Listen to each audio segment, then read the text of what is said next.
নির্বাচন নিয়ে জামায়াত ইসলামীর অবস্থান আমরা আগেই পরিষ্কার করেছি।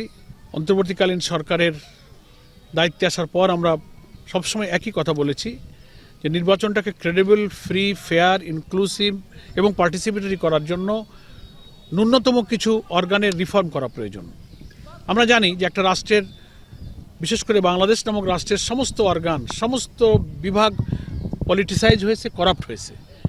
এটা অন্তর্বর্তীকালীন সরকারের পক্ষে পুরাটা সংস্কার করা সম্ভব না। এটার জন্য একটা সময় লাগবে, ইট উইল টেক টাইম। এটার জন্য একটা নির্বাচিত সরকারের দায়িত্ব। কিন্তু নির্বাচনের জন্যে ন্যূনতম যেসব অর্গানগুলো ইলেকশনে ইনভলভ হয়, যেমন election commission, electoral process, police administration, civil administration, judiciary, এরকম গুরুত্বপূর্ণ কিছু বিভাগের সংস্কার কার্য শেষ করে নির্বাচনের একটা রোডম্যাপ ঘোষণা করা উচিত।